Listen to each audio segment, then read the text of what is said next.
peeps, let's mosey on over to Rumble. You know what? For the sake of it, I'm going to wait 7 seconds so that it happens exactly at 30 minutes. Now. Okay, we'll see if that worked later on. All right, Robert. So, okay, we're going to start with Neely. I forget his first name. The New York City subway case. Jordan Neely, yep. Jordan Neely. A busker, homeless individual. There's some videos now resurfacing, or I should say surfacing. There's one with Joey Boots. Did you see this video? Some I have. Joey Boots, I think he used to be on Howard Stern, but he used to go get his own. He used to do his own videos. He's got a video where he is confronting or being confronted by Neely, but this is like decades ago. And the individual is quite clearly aggressive, talking about effing him up, calling him all sorts of names. So we're learning more about who Neely was as a human, who he was in terms of priors. Not that it necessarily has anything to do with what happened that day, but it might indicate or it might add some context. The Marine, I don't think there's been any charges yet, as far as I know, Robert. That's correct. So this Marine who subdued this individual because he was acting aggressive, threatening people on the train. I don't care if I live or die. I've got no food. And then they put him in a headlock. It seems for a few minutes, and the person dies. Ruled a homicide before they've done an autopsy? I think it was by the coroner who ruled it a homicide. And so now we're seeing protests, and I guess the questions are going to be, Robert, what do you make of this? And how long until the ex-Marine who did this gets charged, or do you think he's actually not going to get charged? Yeah, so I mean the Marine involved.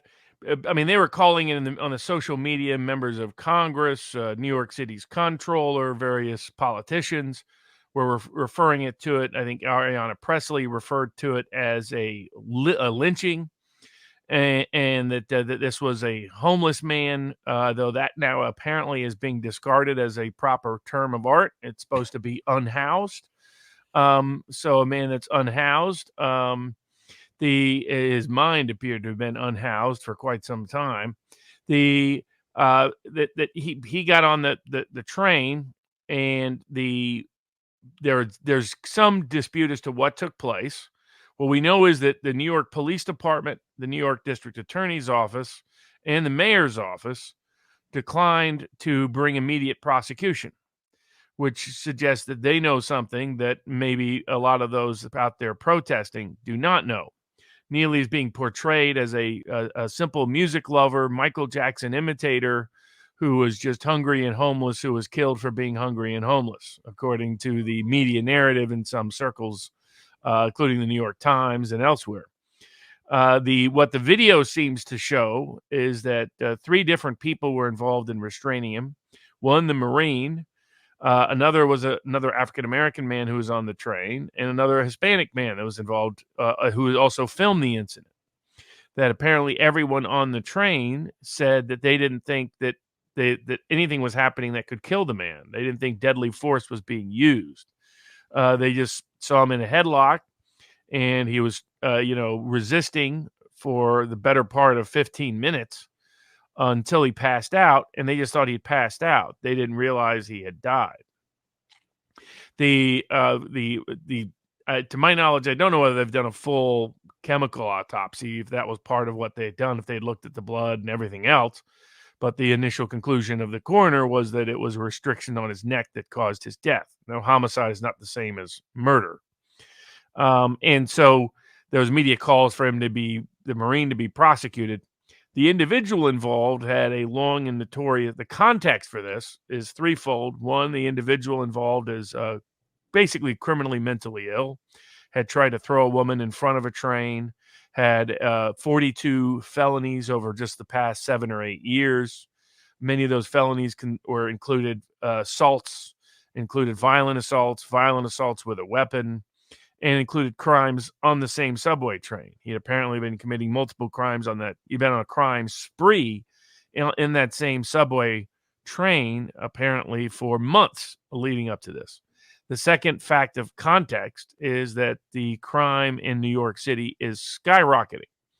It has the homicide rate has more than tripled since the summer of love of 2020.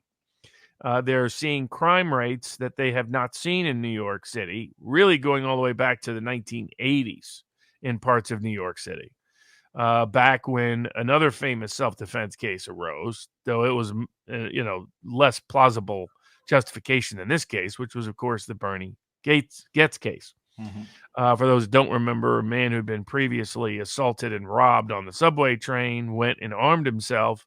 A group of teenagers tried to do it again, and he shot and killed them. And the case became very big in New York City. He was ultimately found not guilty and acquitted by a jury. He was found guilty on a gun possession charge and served a small right. time. Okay. Less than a year, because it was illegal basically to have a gun in New York City for the most part. It's very difficult to get permits in New York City. Now probably a little bit easier given the Bruin decision, but he was acquitted of all the homicide charges. They found it to be justifiable homicide. The justifiable homicide law in New York City, the self-defense law, allows for you to exercise force under the following circumstances. If it's deadly force, you have a duty to retreat, but that duty to retreat doesn't apply if you fear the person could cause harm to somebody else. But if it's not deadly force, if you have a reasonable belief that the person is going to severely injure themselves, you can use force. If you have a reasonable belief that that person is going to imminently use force against you or someone else, you have a right to use force. If you have a reasonable belief they're about to commit robbery or burglary or a certain other group of felonies, serious felonies, then you can use force. If you have a reasonable belief that they have committed a crime, then you can use force necessary to arrest them as a private citizen. And there's sort of a general principle of proportionality in all of this. If you're using deadly force, which is defined as readily capable of causing death or serious physical injury, then you need to have reasonable fear of imminent use of serious force that could cause death or serious injury, or a certain subset of severe crimes like robbery and burglary. A reasonable person, there's a hybrid objective subjective standard in New York law, which is whether you believed it, number one, and two, whether a reasonable person, which is defined as an ordinary person like the defendant in the defendant's circumstances, would have the same belief as the defendant did that justified the use of force. As this is not an affirmative defense, as always, this is a government burden to prove beyond a reasonable doubt, to disprove that this existed. Now, in this particular context, it would appear we don't have all the facts. We have partial video and partial testimony and partial evidence. He said he didn't believe he was using deadly force. Everyone around him said they didn't believe he was using deadly force. A good number of observers who saw it said they would see how he didn't think he was using deadly force. But there was people who said that he appeared to be untrained in how to use that particular form of headlock, sometimes called a chokehold. That's probably what created the risk. But Stephen Crowder and others said it looked more like an accidental death than a deliberate death. So it's really a question of involuntary manslaughter or not. But again, even for that, you'd have to find, if you found he was not using deadly force, was he using force that he knew was readily capable of causing death or serious physical injury? Everyone around him didn't think so, and he didn't think so. And the videotape I saw wouldn't say so. So in that instance, as long as it's not deadly force, then it's just reasonable belief in any of those things, that this guy was going to injure himself, this guy was going to commit a crime, and that crime can be very broadly defined, that this guy was going to use force against someone else imminently by the course of his behavior. Very big man, threw his jacket off, said that he's hungry, he's homeless, and he doesn't care if he goes to jail, and doesn't care about his life. Yep. Yes. So that, and for someone that's in New York City, one thing that's relevant is what he understood about what's happening in crime in New York and what's happening in the subways in New York. So he may not have had knowledge of this individual's specific criminal history, such that might be excluded from the trial. We don't know at this point. But what we do know is that he probably knew what was happening in the subways, where there's been attack after attack. Many of them have gone viral. And what's happening in New York City and crime in general. And they'd called the police. They were just holding him until the police got there. And there was a 15-minute delay, or even longer, apparently, before the police arrived. So it looked to me like he was just trying to stop a guy from harming himself and or others and committing a crime, and that there was a basis for him to reasonably believe a crime had been committed, because, again, attempt to commit a crime constitutes a crime in New York, and that a reasonable belief that this guy was going to cause serious harm to himself, don't care about jail or death, a reasonable belief he was going to use force against someone else. And so for the physical force used, unless you find it's deadly force, then he has a strong defense. Now, if you find it's deadly force, then he's got to elevate that to serious felony robbery or burglary, or that he thought this guy was going to cause deadly force. There is even a basis for that, given the man's statements and the degree of his resistance, even when trying to be restrained. So I think most people who watched it, that didn't have, that weren't politically motivated and didn't just, see a little clip and listen to AOC, then I think that what they saw was someone who was trying to do something to stop a bad thing from happening. And anybody with the current context of knowledge of New York would find his actions reasonable and even heroic, not murderous. Well, the funny thing is, I mean, and Robert, you said it, others have said it, that, the DA or others have seen the videos and not pressed charges. But even in the bodega clerk there, Jose Alba, I think he was only arrested a little bit of time after the incident. He was initially let go because they succumbed to the political pressures, the social pressures to do it, which I have a sneaking suspicion is going to be the case this time, where you have people in the city saying, we're going to burn it all down if this guy doesn't get charged. And if Mayor Adams, I don't know who's in decision to charge, if they don't do it, they're going to have some problems. And I think politically, it might take them a little more time. They're going to pull a Jose Alba, who, incidentally, just looking this up while you were talking, Robert, I don't know if he's filed suit yet, but apparently they took some time to charge Jose Alba after he stabbed someone who was attacking him. They dropped the charges because of the blowback from their decision, which was influenced by the blowback they were getting. And now apparently he's going to sue them for $10 million for the wrongful prosecution. I have a feeling they're going to charge this Marine, but just to pull up a couple of other videos, which might be relevant as well. I'm reluctant to, I'm going to do it anyhow. And then the chat is going to let me know if this is a tweet purporting to be the man. I wonder what AOC. See, I'm nervous about these things. That you never know if this video is in fact depicting. Well, my understanding is this was shared there were people saying he was doing this. So because as soon as they saw him, there were several people who recognized him who were going on social media saying this guy's been attacking people in the subway for weeks. Well, there's that, which is that's unclear if it's Neely, but then there's another one here. Where is it? Hold again, on. 42 arrests. Well, in a 6 or 7 years gives you an idea for the amount of this. I'll smack that fucking camera out here, nigga. What, nigga? Fuck out of here, nigga. I'll call a cop. Punch me, nigga. I'll call a cop. You gonna do something? So that one is apparently more easily discernibly Neely. The other one, not the tweet says it is, but. And the evidentiary means by which that some of that may come in is if there's disputes about what he did, or as if the defendant says, this is what I saw, this is what he did, and somebody disputes that. The fact that he'd done this before, common modus operandi, might get that evidence in front of a jury. So now the mayor of New York is a former cop, and he's got a severe crime problem in New York City. So like his initial reaction was not to jump on the bandwagon, said we're going to fully investigate. So he has cross pressures on him politically.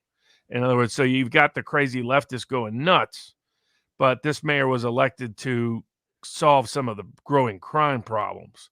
So you may see some counter pushback from him to not escalate this case into a criminal case, given the circumstances. But we'll find out. I mean, the prosecution of Bernie gets backfired on the city of New York badly politically, because people rallied to him.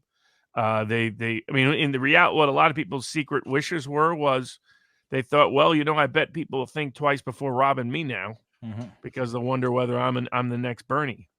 And now years later, it was found out that, Bernie did have some interesting views, shall we say, on racial matters that got him, I think, civilly found liable and things of that nature. But it's New York is returning to late 60s, early 70s New York City. Something else they discussed on the Steven Crowder show, something I've often talked about, which is that we're returning to the era of Dirty Harry and Death Wish kind of mindset in the popular culture, which is, that was a product of the late 60s, early 70s perceived soft on crime policies that unleashed a wave of crime across urban America to where places like San Francisco, places like New York, downtown New York City were seen as shitholes. Mm-hmm. And I was in New York just last summer, been in New York many times over 40 years.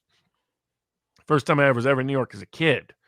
Mom woke me up. We were on the Trailways bus heading up the Northeast to work in the diner, my grandparents' diner as a kid. I think I was 10 at the time. She said, and I said, wake me up when we get to New York City. She woke me up. I looked outside. First, I was like, wow, that's exciting. I'm in New York City. Looked out and saw a man urinating on the side of the wall. That was my introduction to New York City. It's grown into a beautiful city, thanks in substantial part. I think they get a little too much credit at times, but substantial part to the aggressive policing efforts of Rudy Giuliani as mayor in particular, as well as other factors. But Trump, for example, when he first invested in Manhattan, his father thought he was an idiot because Manhattan was such a shithole at the time. Trump gambled in the early 70s that it would rebound by the mid 80s, and it did. Didn't really fully rebound until early 90s. The Bernie case was part of all that. The political reaction to realizing they were on the wrong side of the political line, despite the protest of Al Sharpton and his like, led them to reconsider the entire dynamic. And the fact, again, that if they're going to prosecute the Marine, then they really have to prosecute the Latino man and the black man participating in holding him down and restraining him. Are they going to do that? I don't think so. Do they have the same felony murder that they have in the? It would be simply, it would be just an accomplice and a conspirator. That they were involved in restraining him. You could convict him as the same way that they're after all the other Floyd cops on George Floyd. I think one of them actually just got convicted. They just like all of those, even people never physically restrained him. Even they're being prosecuted as if they did.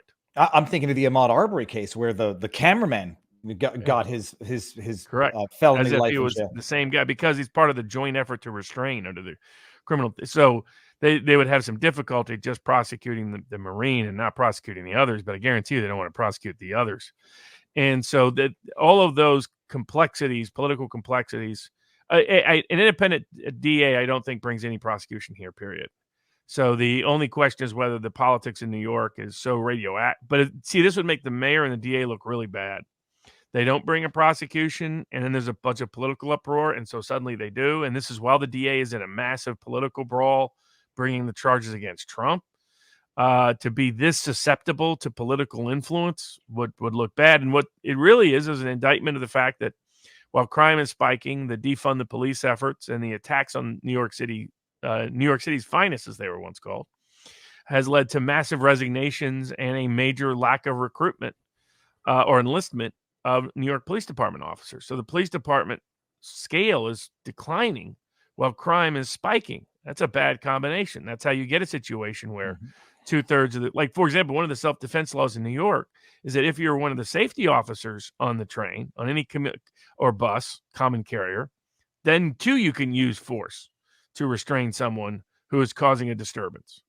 And so, that's where a lot of people watch this said, well, that's really what should happen when somebody's going nuts. And it was just, it was an unfortunate accident that the man ended up dying, but nothing about what he was doing suggested that is what would happen necessarily. But it's the politics of New York City. So now the media is already out doxing the Marine. And so they're going to do everything they can to destroy his reputation and career.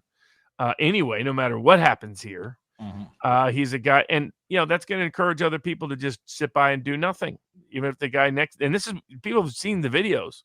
So a man will stand up and start attacking a woman, in some cases stabbing them, and the person next to them does nothing. That's what they're encouraging people to do if they prosecute this Marine. I'm predicting they are going to prosecute him, and they might drop the charges afterwards, but they're going to try to, get it on both sides. There's that video of this guy having a mental health crisis, grabbing a woman by the hair on the metro, and everyone's just like looking down, doing nothing. But flip side, nobody has any. I mean, if someone's got a knife, it's like you're not exactly charging them either, unless you're a braver person or more reckless. All right, well, we'll see. My prediction is in, though. They're going to charge him, and it'll take a few days if they're going to try to do it to pacify the mob. Robert, Barstool. Now, I don't know that most people have actually seen the video, and I'm going to do the outrageous thing and just play what I think is the video, Robert, that led to the controversy of this guy, Barry Mintz. What's his name? Barry Mincy.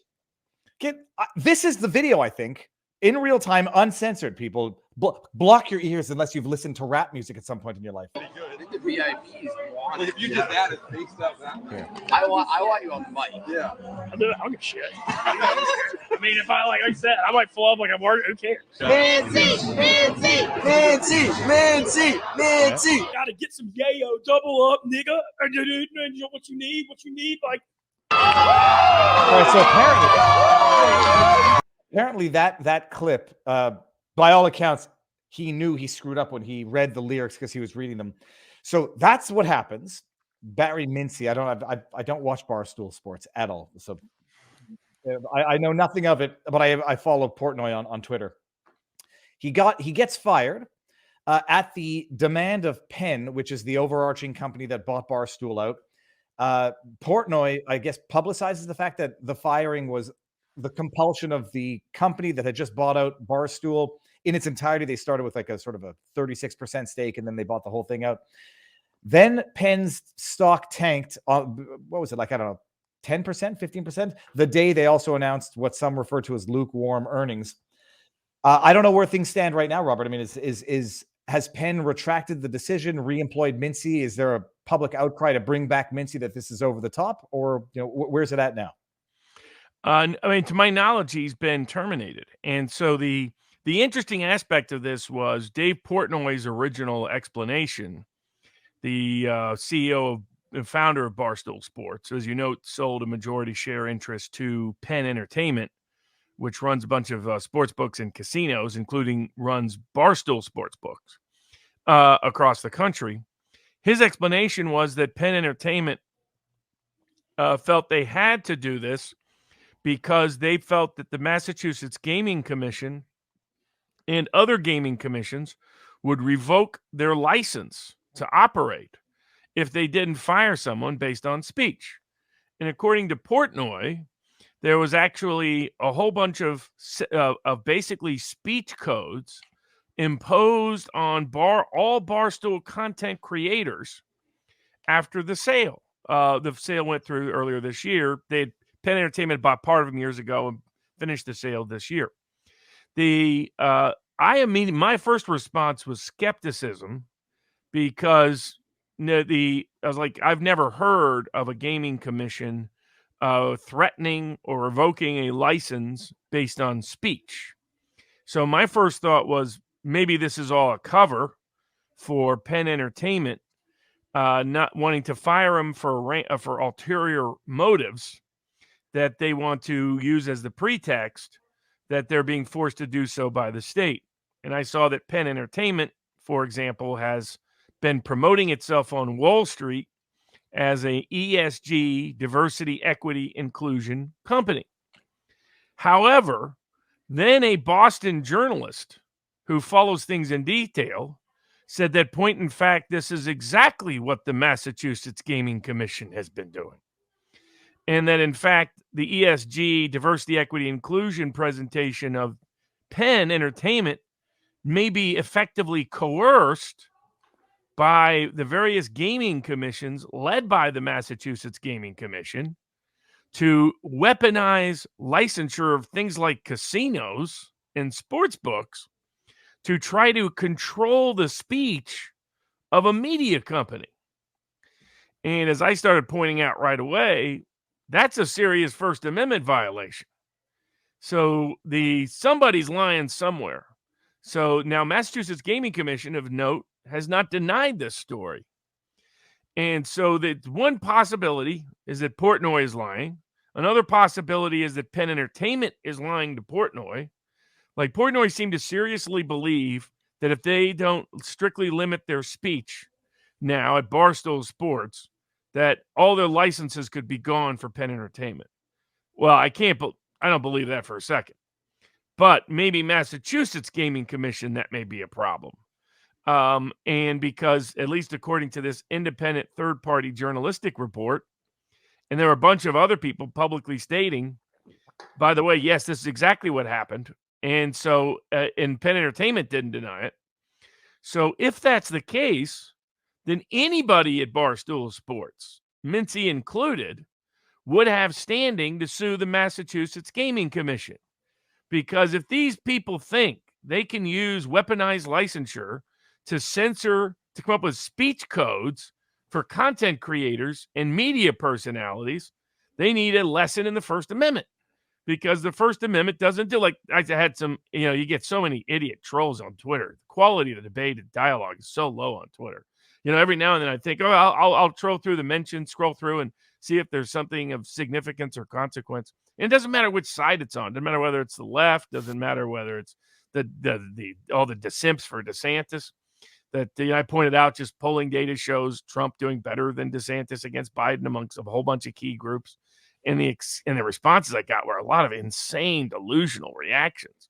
So fine to be for DeSantis. Just don't live in La La Land, fantasy world. But so I got responses from some people that wanted to be pretend First Amendment lawyers, saying, "Oh, well, a private company did it." It doesn't matter whether a private company did it. If the private company did it because of state coercion or collusion, then the state is equally culpable. That, as we'll get to later, is what the whole Missouri versus Biden case is all about. That, in fact, we'll get into is what the Australian class action case is all about. So this goes all the way back to a case called Bantam Books. It went up to the United States Supreme Court.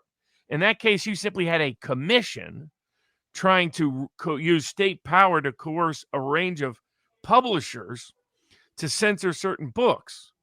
But the action actually taken, they didn't have any direct enforcement power. So that was their excuse. There's we couldn't actually censor books because we didn't even have the legal power to censor books.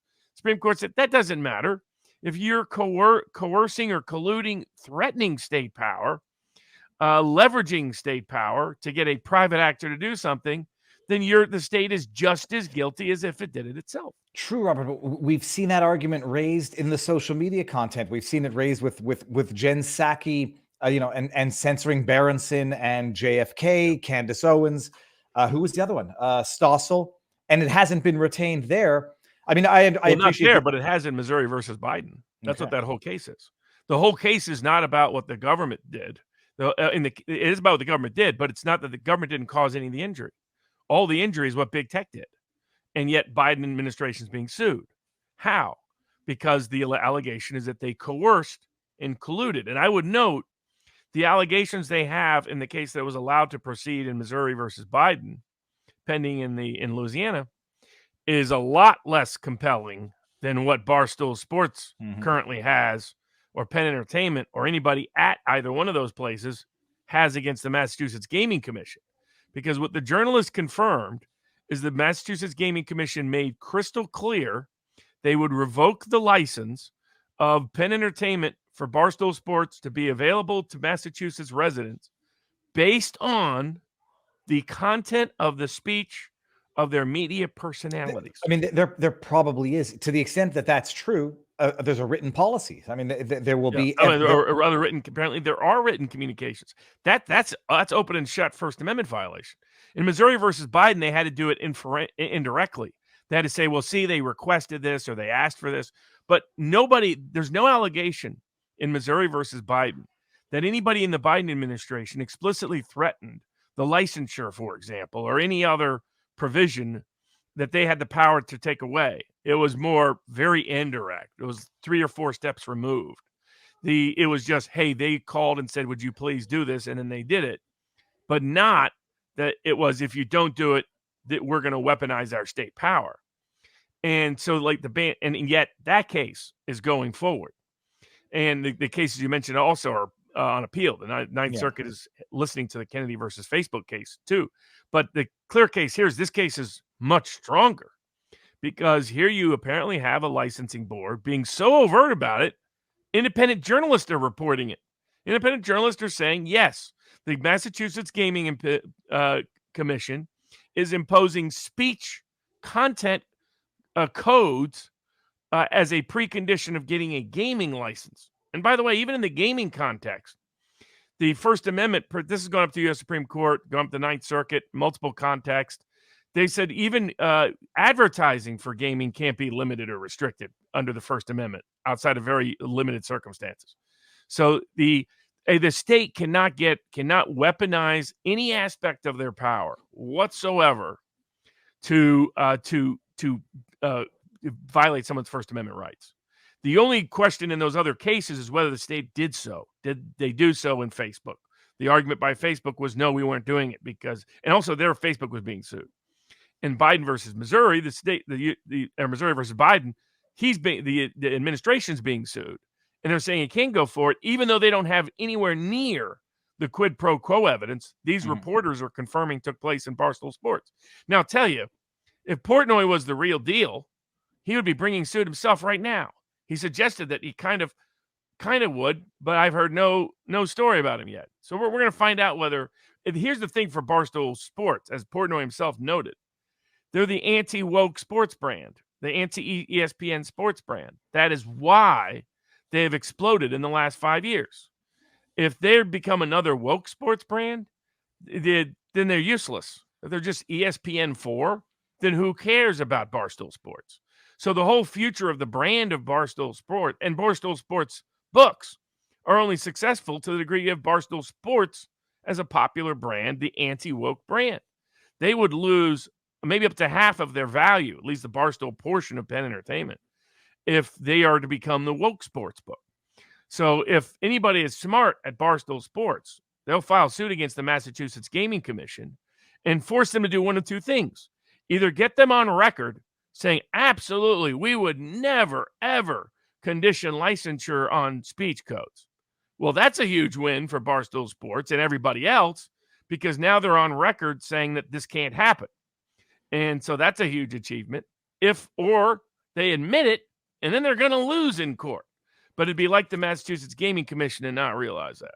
Yeah, or they say, of course, we would never do that, and then we find another reason to revoke your license. Oh, you didn't file something.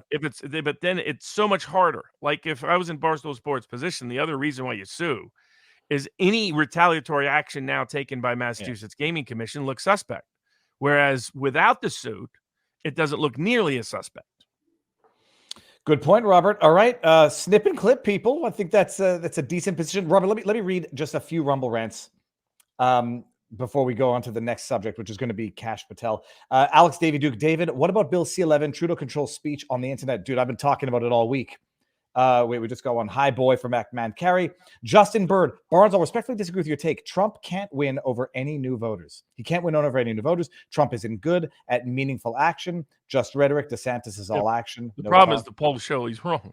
Even polls that historically undervalue Trump show Trump doing better than he's ever done in the history of their polls. So it's like, okay, so why are people saying in response to pollsters they're going to vote for Trump if they will never vote for Trump? And this is the cognitive dissonance. A whole bunch of the Sims for DeSantis so convinced themselves of this delusion that when you point out all the evidence rebuts them, they just refuse to accept the evidence. Well, Aaron Rupar just put out a tweet that showed Trump polling higher than Biden, despite the jobs that Biden just announced. Like, how does this make any sense? Biden just announced the most record-breaking jobs of all time, and people still support Trump. Yeah, Trump has never, ever had a 7-point lead in any ABC News poll. In YouGov, on average in 2020, ABC predicted Trump would lose by 10. YouGov has Trump up, and I think up maybe 6. Well, one of them has him 2, one of them has him 6. Also, the Harris poll, the Harvard poll, all three predicted that Trump would lose by 10. So they overstated Biden support, understated Trump by large margins, and this goes all the way back to 2015. And yet now all three show Trump winning and Trump doing better than DeSantis amongst key voter groups, young people, working class voters, non-white voters, independent voters, women voters. All the groups are like, oh, no. And it's because the media and a lot of your dissimps live with, like Jesse Kelly. All their friends are upper middle class friends. And so like Jesse Kelly says, I don't know independents or women that like Trump. And it's like, well, that tells me about who your friends are. That doesn't tell me about the electorate. If you actually knew the American electorate a little bit better, and Richard Barris's poll has been predicting this for months, then you would know that, in fact, Trump is the only one that is a Republican that has success with those groups. So these people are just living in denial. And when you point out all the evidence that shows it, they're like, I just refuse to believe that. And then they just attack you randomly. Well, and they just make stuff up. If you want to lie, keep lying to yourself and others. Doesn't change that it's a lie. I refuse to believe the numbers that Biden is posting for the jobs, and they're saying, I don't know, 12 million more jobs. And I'm most Americans in the poll show, particularly working class, we're already in a recession, right? So this is where the media can't just, it's a lie that all that happens when Biden and media tell that lie is it angers these people more because they know in their own lives, they're already in a recession. They know it from their declining work hours. They know it from the declining labor force participation rate.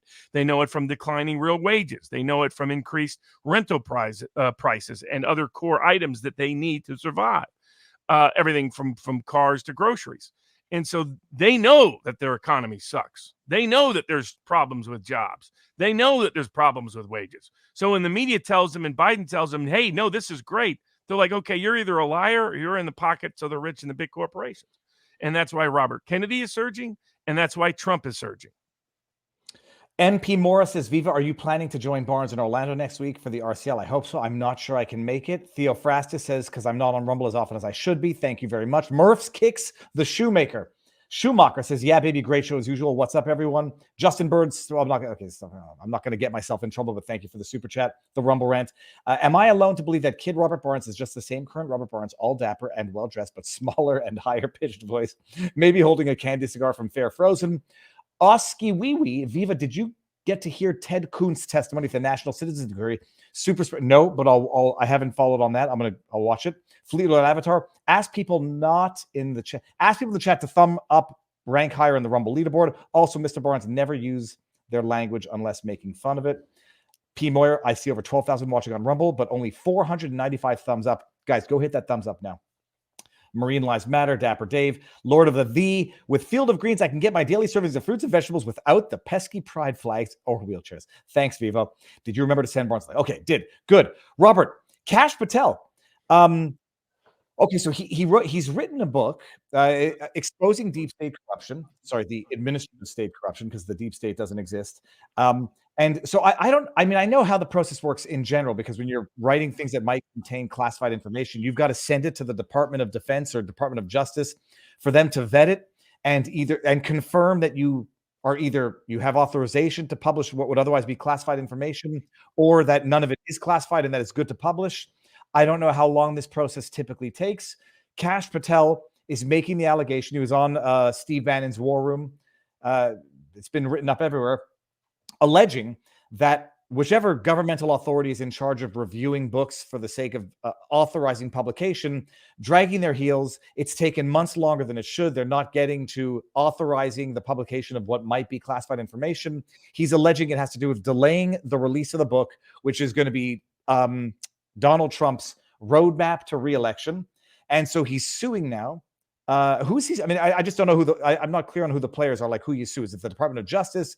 But he's suing to compel action on the review of his book. How does that work? And is there a way to expedite it without suing and being dragged into a process that's going to last longer than it might have just taken them to drag their heels on the approval?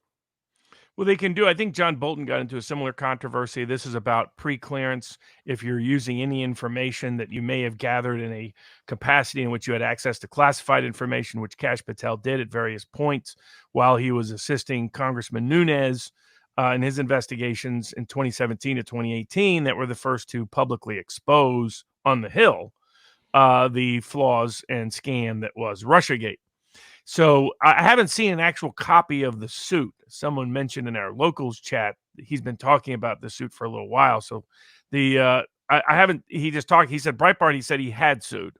So I assume he has. I just haven't seen a copy of it yet. He said that the legal grounds would be not only various administrative right claims, but First Amendment claims. That what he says is happening is that the Justice Department, people assigned to this, are deliberately slow rolling their classification review simply to delay publication until after the 2024 election on behalf of the Biden administration. So if true, he would have grounds to sue, and he could have grounds for early injunctive relief. That's what he would be seeking here. So the case would proceed much quicker than is normally the case.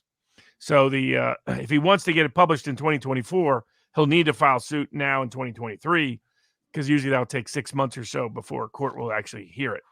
So but if it would be further evidence of the Biden administration's malfeasance and weaponization of the system to try to cover up the crimes of Biden officials and other government officials in the context of Russiagate.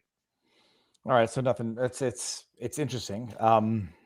Okay. Yeah, we'll continue to track it, and we actually get a copy of it, share it.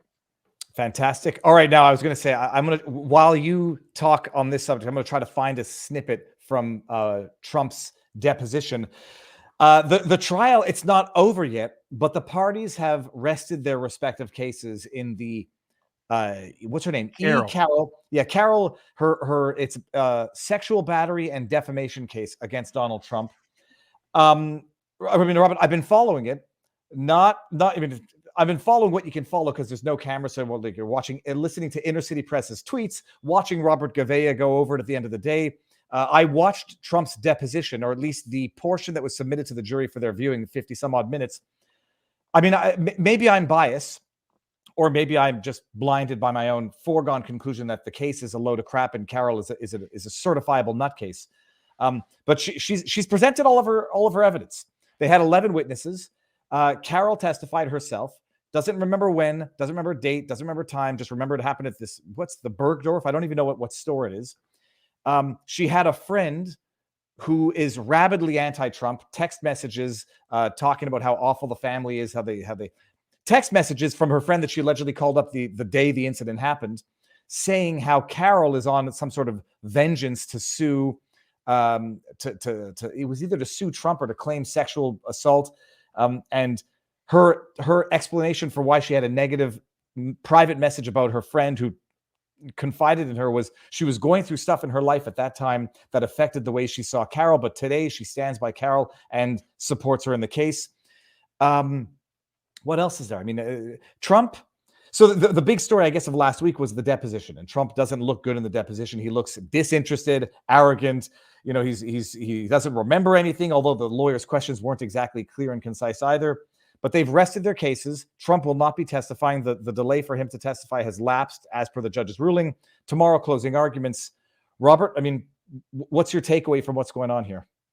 So I thought, I mean, the evidentiary portion is done, and based on the evidence, no impartial jury, in my view, would find in her favor. It's quite clear her story is nonsense and that she's insane. The judge has done everything he could to fix the case on behalf of the plaintiff. You have a biased jury pool, so the combination of those two might produce an adverse verdict, but there's a lot of robust appealable issues, and it's mostly a bunch of nonsense. I thought his defense team did an okay job, but could have done better. It's always difficult when you have a politically prejudiced judge presiding over the trial, trying to curtail and cut off their cross-examination. But you often can know where a case is strong when a biased judge cuts you off in a specific place over and over again. You can use that as an indicator of, okay, obviously this is hitting home because this judge doesn't want the jury to hear about this. And the main thing the judge didn't want the jury to hear about, aside from the extraordinary political prejudice of every single one of her fact witnesses, every witness was either a Trump hater or on the payroll of the plaintiff's counsel, who is themselves on the payroll of LinkedIn founder, who himself is a huge Trump hater, helped fund the fake Russian bot story against candidate Roy Moore, and this week turned out like to hang out with Jeffrey Epstein at his island. And so but what was it that the judge was so scared of? It was evidence about the security protocols and customs and practices of personal shoppers at the store at the time. basically what that would have revealed is that it is basically impossible, at a minimum implausible, arguably impossible for her story to be true, because she said no one was around. Thing is, Trump would have always had a personal shopper as soon as he walked in. He would have been escorted by probably a personal shopper and a security person the entire time he was there. There would have been multiple security all over the place because this was a high-end store. So the probability that Trump, unseen, went into her dressing room, assaulted her, walked out with nobody knowing it at all, and no video evidence, nothing at all, is basically impossible. And the judge was so nervous about that, he kept trying to cut off and curtail the cross-examination on it. Now, just a little word of wisdom to lawyers out there. Remember to use offers of proof and proffers when judges cut you off, because for the appellate record, you want, what is it? If a judge says, no, I'm not going to let you go there. You say, Your Honor, I have an offer of proof and proffer. Judges hate it because they know it's going to make them look damningly bad. And you go through, this is what I would have asked. This is what this witness would have answered. This is what I would have asked. This is what the witness would have answered. You go through all the way through. If it was going to be 30 questions, and you put all the detail in. So you preserve the appellate record and you embarrass the trial court judge. Remember to always do that, because otherwise you can get burned, because the appeals court say, we don't know what would have been asked. We don't know what would have been answered because you didn't proffer or put in an offer of proof. Just as a matter of procedure, when you do a proof and proffer, do you exclude the jury? Because if you say the questions and what, okay. And so that's how that should be. But we'll see. We'll see if there's even the possibility of impartiality in a New York jury pool given prejudicial judges.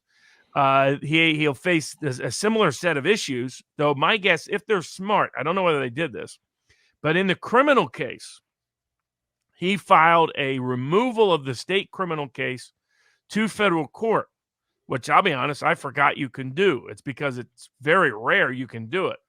I think there are only 700 cases in American history, and this statute goes back since the end of the Civil War, where this has ever been invoked. And most of those cases were, pro se case of somebody trying some shenanigan. You've got maybe a couple of dozen applicable cases. The Supreme Court's never directly addressed the statute in detail. And it's referenced it indirectly in a range of other cases, talking about procedural posture, appellate review protocols, things like that. So that's how rare it is that this case, you go to the annotated statute, you get like 7 cases that are on point. But what it is a statute that says if a state prosecution, because normally removal's only for civil cases, but if a criminal prosecution is of a federal officer or of a person who was a federal officer for something they did while they were a federal officer, pursuant to their duties as a federal officer, then in order to avoid prejudicial state proceedings, they can remove the case to federal court in the same jurisdiction. And so that's what he did. Now, unlike removal of a civil case, it does not freeze the case. What happens instead is the court's supposed to make a quick assessment of whether or not there should be a summary remand and just it be rejected right out of hand, or if it's the pleadings are sufficient, then the court's supposed to hold a very prompt evidentiary hearing on it. And if the federal court decides that, in fact, removal is appropriate, then the state court loses all power to ever do anything in the proceeding, including control of bail, control of evidence, protective orders, gag orders, all of it stripped right away. Now, they cited and quoted the other federal district court decision when the prosecutor, Alvin Bragg, tried to challenge Jim Jordan's subpoena of a former prosecutor in that office, and that Alvin Bragg lost because of statements made by the judge in that case. If they're smart, they do what the government does all the time, and in their paperwork, they would file what's called a notice of related case, because it does deal with the same set of facts and the same core issues. Then you get that same judge. And if he can get an impartial judge, then that judge would likely rule that, yes, indeed, removal is appropriate. And all of a sudden, you've totally changed who presides over the case. You now have a federal district court proceeding, number one. You have a different jury pool, number two. You have a Second Circuit Court of Appeals rather than New York appellate system. Number 3, all 3 of those would be substantially to your advantage. And you could probably raise more. The only thing I would have added in the basis of removal, they referenced a range of provisions, including political prejudice as part of the motivation of prosecution. They mentioned the federal preemption because the state is invoking federal election law as the basis of alleging it's a felony or even a crime at all. And that's a part of his defense, and that there's First Amendment implications because of their interpretation of federal election law. And they referenced how this had never been done in the history of New York or any other state. So and it's never been done to a former president. So you've got multiple layers and levels of unprecedented, unparalleled action by the Alvin Bragg prosecutorial team. If he gets the right judge, the case probably does stay in federal court. I would have only added my impeachment theory, because even if the courts don't accept it, at least try, which my theory is that impeachment is the exclusive means by which you can indict a president, whether he's a former president or current president, because otherwise you allow an individual state prosecutor to have blackmail power of the president of the United States, which is the whole reason this federal removal statute exists, is so they don't even have that power over a low-level federal officer. It's fascinating, actually. Robert, I'm gonna bring this up because it's flipping hilarious. Fleet Lord Avatar, thank you for sending me this. Hold on 1 second. This is from the trial, apparently. When you said in that video that Ms. Leeds would not be your first choice, you were referring to her physical looks, correct? I look at her, I hear what she says, whatever. You wouldn't be a choice of mine either.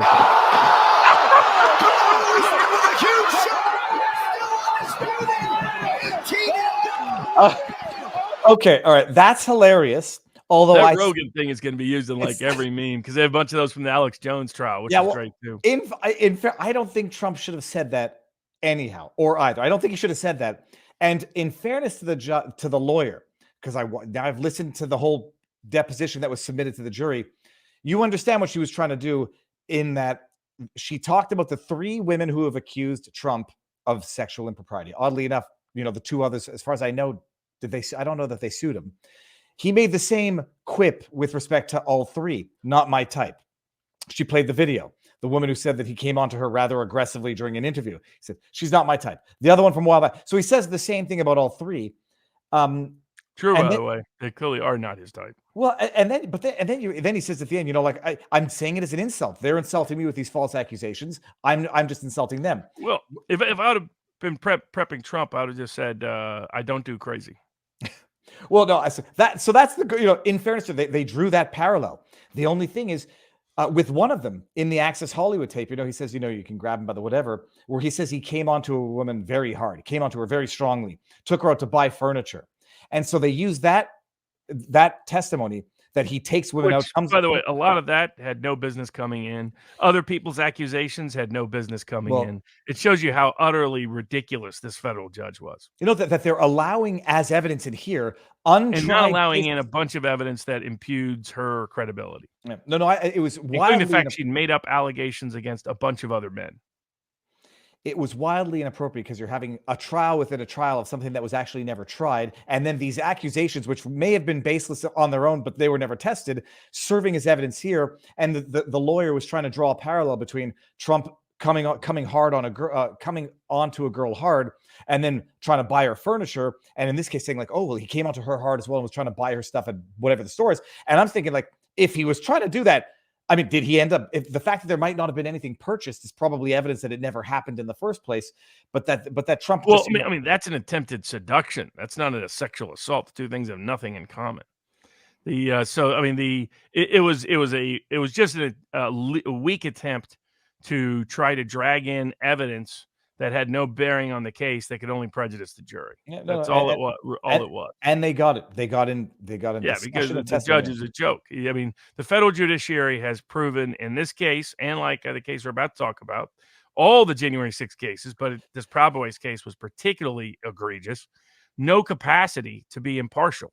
What's happening is a lot of Republicans and conservatives in the country are getting a crash course in what some of us have known for a long time.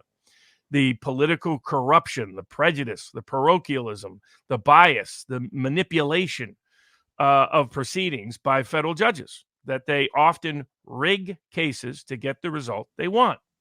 by applying different standards, different rules of law, different procedures, different rules of evidence, different basic core constitutional principles, depending on whether they want your case to succeed or fail. And that's what we saw in the Carroll case in New York. That's what we were seeing in the state criminal proceedings against Trump in New York.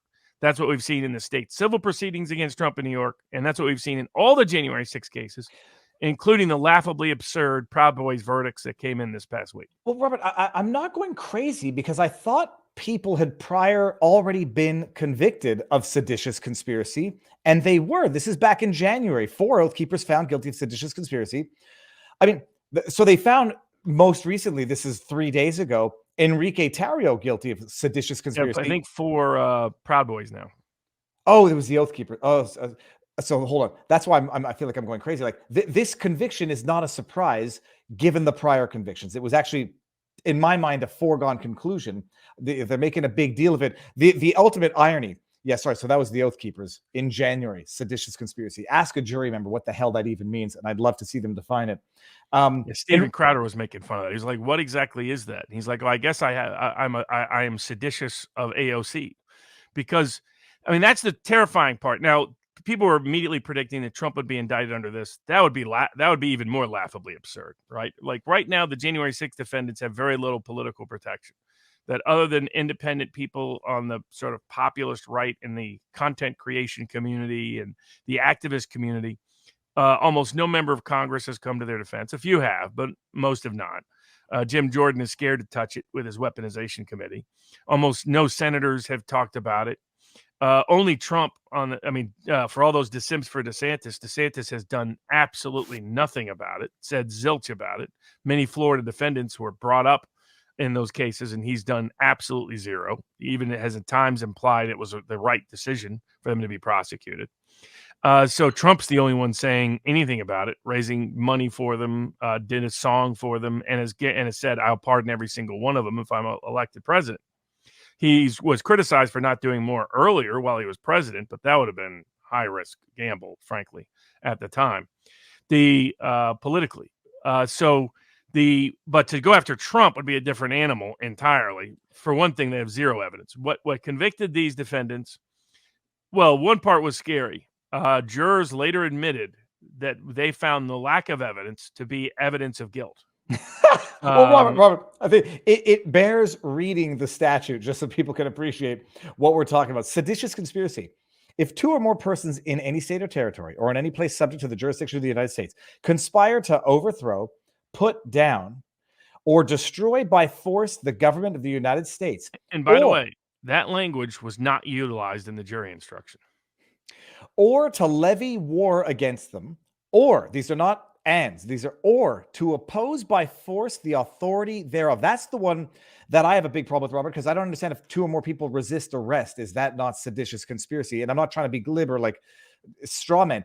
To oppose by force the authority of the government, or by force to prevent, hinder, or delay the execution of any law of the United States is any obstruction, not necessarily seditious conspiracy. Or by force to seize, take, or possess any property of the United States contrary to the authority that is theft. Robert, maybe I'm stupid. Is theft not seditious conspiracy by this? They shall each be fined under this title, yada, yada, yada. Robert,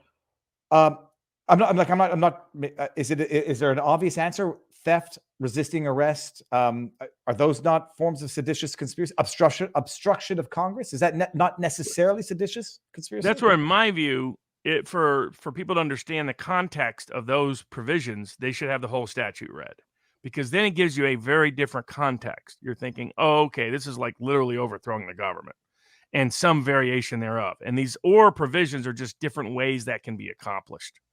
When you only excise certain provisions and divorce them from the context of the statute, then it sounds exactly like you're talking about. And the jury instruction that was given basically required only 2 things be proven. One, that there be an attempted, threatened harm to property or people in general, not even that it's government property or people, and that it delay law enforcement, that it delay the enforcement, or that it resist authority. That's it.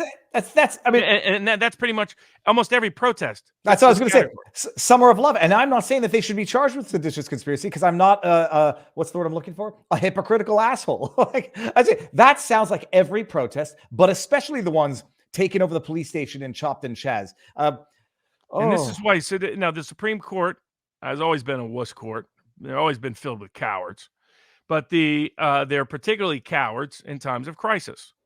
These laws, first alien and sedition laws, beginning of the country, the Federalists try to use it to go after the Anti-Federalists, or the Federalist Party, the Jeffersonian wing.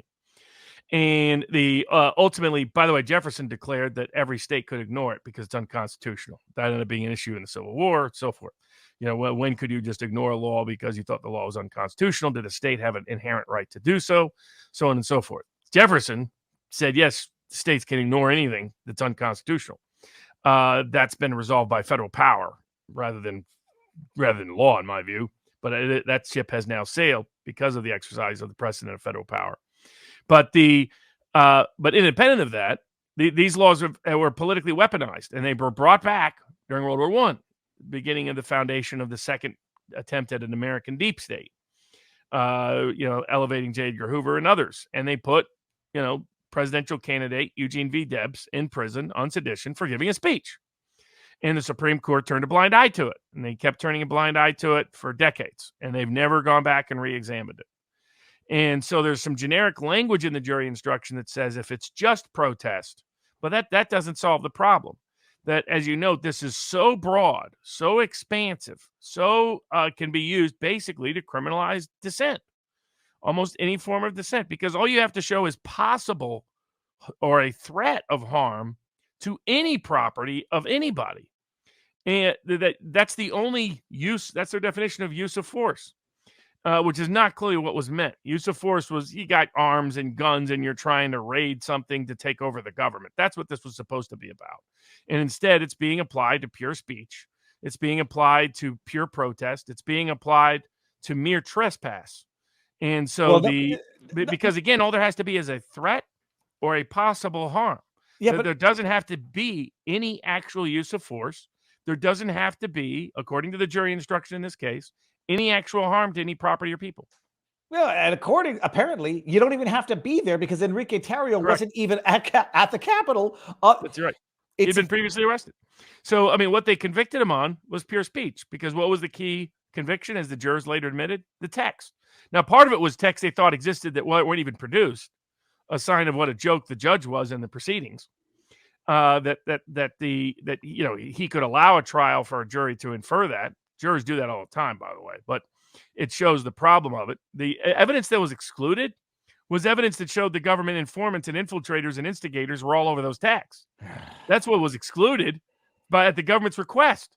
And the jury thinks, oh, I bet there's even more damning stuff there, which of course shows you how these jurors are not conscientious juries. They're not abiding by their constitutional oath. In my view, when I say there should be no immunity, I don't think there should be immunity for jurors that don't do their job either. In the old days, there wasn't. You could only assert your defense. You could assert as a defense that you followed your duties, but you had to prove that you followed your duties to another jury. The idea that jurors can just ignore, abdicate, violate the law without any consequence, as long as they're doing it on behalf of the government. If they're doing it to hurt the government, then the government will prosecute them. But otherwise, they have no risk if they just do the government's bidding and screw somebody. But by the way, that's the big difference between this case and the Trump case. These guys all had a bunch of dumb texts back and forth to each other. And it was the text that got them convicted. But it's constitutionally problematic that text can get you 20 years in federal prison. And the other thing that should be happening by any of these so-called liberty-oriented members of Congress, Thomas Massey, some others, Rand Paul, go back and get rid of the seditious conspiracy law. Remove all those provisions. Only leave it in there for people that are literally armed resistance against the U.S. government. But that's all it should be there for. Would that not fall under terrorism laws? I presume. I mean, the terrorism laws vary in their application. I think seditious conspiracy for armed resistance is applicable. That first part of the statute and the last part of the statute are fine. Get rid of the rest. And if they were conscientious about being constitutional, they should do so. And we'll see if they do. I hope that Robert Kennedy considers redefining some of these laws, because to his credit, he made a big announcement this week. Before you get there, Robert, it's obligatory because you said it too many times. Duty. Okay. And I was rewatching that Joe Rogan meme and audio off because I was on, and my God, it's still funny. Hold on, before you get there. My final thought. Someone had better say that they're going to pardon all of the January 6th defendants if they get reelected. Trump has already said so. Yeah, well, and now, Robert, at the beginning, I was saying like, hey, okay, fine, pardon all of the non-violent offenders. But now seeing the sentences that the violent offenders are getting, I mean, now I understand how at some point you have to pardon even violent offenders. This guy, I don't know what his name is, allegedly threw a chair at a police officer and might have used pepper spray on them, gets 14 years in jail. And like, the Molotov cocktail couple get a 1 year, whatever the hell they plea bargain down to. It's now I understand. Like, okay, or just that guy that died in the subway car. 42 felonies, 42 arrests, many of them serious felonies. Did almost no time anywhere, and yet people who have no criminal record whatsoever, many of them noteworthy records in the military and service of their country, are now serving decades plus. We're talking about Stuart Rhodes serving as long as 25 years. I mean, it's just insane. Almost entirely based in many of these cases, as you noted, just on speech, people who weren't even there, like Tario. So if the Justice Department had been really believed in the confidence of their case, they would have tried these defendants in their home jurisdiction, not in the District of Columbia. The fact they wouldn't bring one single prosecution outside of D.C. shows you that they knew they needed a politically prejudiced and partial jury pool and judicial pool to secure convictions, because they knew the facts did not justify the verdicts. Well, I had cut you off when you were segueing so eloquently into the next subject, which is RFK publicly announcing a pardon of Julian Assange. I wanted to see if I could pull up the polls, because apparently RFK is polling at something like 20% support, even on the Democrat side. I'll see if I can find that. But he's made the announcement: pardon public enemy number one, Julian Assange. Do we know what the mental and physical state is of Julian Assange now? Because it looked like he might have been irreparably broken 2 years ago. I don't know if we have had more news now, but what is RFK saying that's going to make the deep state very happy or unhappy? No, I was being sarcastic there. Right? Yeah. What's he saying? Yeah. So he called for pardoning, and I think the same logic could be extended to any convictions under the seditious conspiracy statute. In other statutes where guns weren't used. These seditious charges are some of the only ones that have ever been brought. And, given their long, notorious, ugly history of being used against political dissidents, that I would like to see him also call for redefining the laws so that whistleblowers can't be criminally prosecuted, so that protesters can't be criminally prosecuted. But what he came out for he said he would, if elected, pardon Julian Assange, Edward Snowden, and he listed a bunch of other whistleblowers. Because he said, speech and whistleblowing should be celebrated, not criminally punished in America. We're not the Soviet Union. And so I think that was, the first serious presidential candidate to call for that. And so that was, very promising indicator. He's surging in a bunch of different public opinion polls. Started out at 2-3%, then 5-6%, and now around 19-20%, depending on which poll you look at within the Democratic primary. And surging with a wide range of constituencies. And 2/3 of Democrats say they are looking for an alternative to Joe Biden. So in fact, Trump's lead over DeSantis in several of these polls is bigger than Biden's lead over Robert Kennedy, who only just announced. And so that gives you an indicator of where things are going. But credit to Robert Kennedy for willingness to challenge and question and contest all of these wrongful criminal prosecutions that were really accelerated under the Obama administration. And I'll just read this here, and then you'll guess. I think I may have spoiled the surprise already. Let me see. The recent poll showing Robert F. Kennedy Jr., an anti-vaccine activist garnering 14% of 2020 Biden voters certainly seems pretty bad.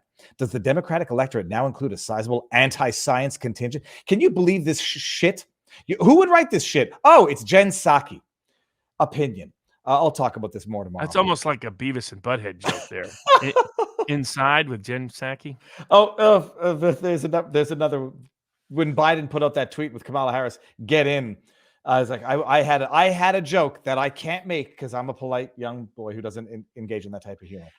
Talk about insane prosecutions. One guy's looking to go into federal prison for being on YouTube, and another one's looking at going up to 25 years, and another one's looking at going to federal prison because he printed the equivalent of a business card sized bottle opener that the federal government called a machine gun. Did it? I know nothing of this. Was it operational? Did it fire BBs?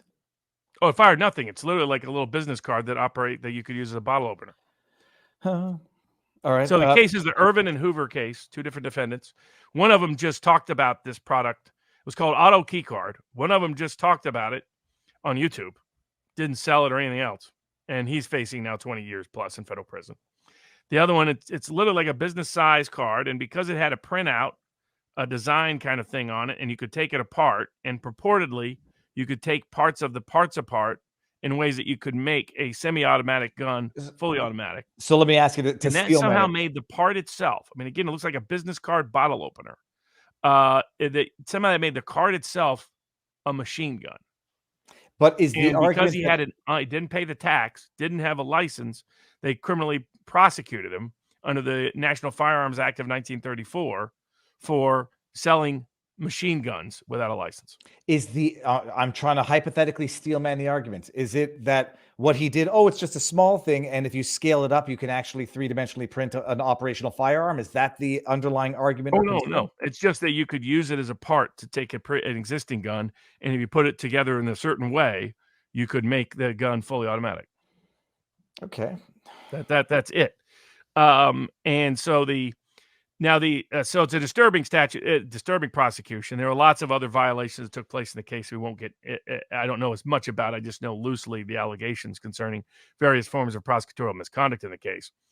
The fact that one guy could get prosecuted without directly selling it is really crazy. But the fact that if all you need to show is that something could be used to help a gun become automatic, then you can understand the risks of this case. Arguably gets into speech. Years ago, they tried to prosecute someone for freely giving out the designs that someone could use to make a 3D gun.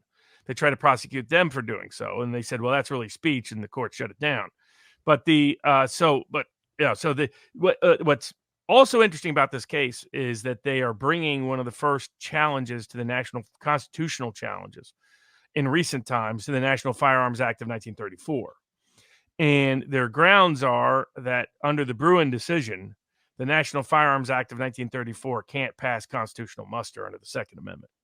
By the way, the Attorney General at the time the law was passed, publicly admitted that what they were doing was an end run around the Second Amendment.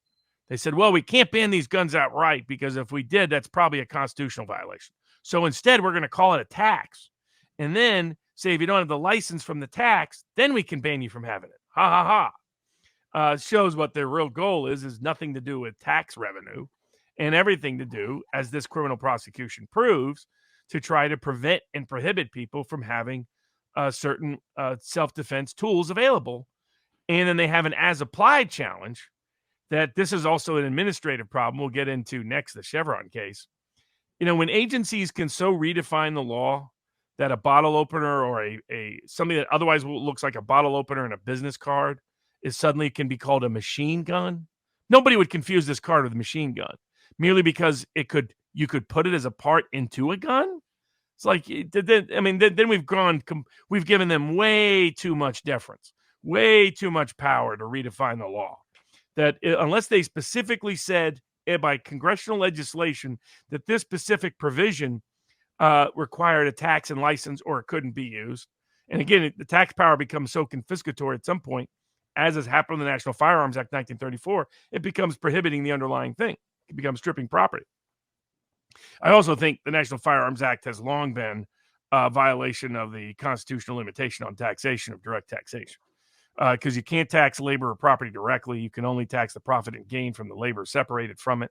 That's the constitutional definition of income, according to the United States Supreme Court in 1916, that they read into the 16th Amendment. And so if it's not income, then and what's happening here is you're not allowed to possess it. You're not allowed to promote it. And it's like, hold on, it doesn't have to be across state lines. It's not about taxing the income from it. It's simply you're not allowed to possess it, period, unless you have a special license, a tax license from the U.S. government. It's an end run around the Second Amendment and a violation of direct taxation clause. So they haven't brought the direct taxation challenge. They have brought the constitutional challenge to the National Firearms Act under Bruin, and they got a great as-applied challenge because the facts here look really bad from a government perspective. If you're a conscientious appeals court that cares about the Second Amendment or the Supreme Court, then this shows how extreme and how crazy this has got. And it raises a combination of Second Amendment cases and the other big case the Supreme Court just took this week, which is Chevron deference. Well, and I'll give the segue into the Chevron deference because I don't know the details of that case, but relates to Bill C-11 in Canada, where we just passed the Online Streaming Act.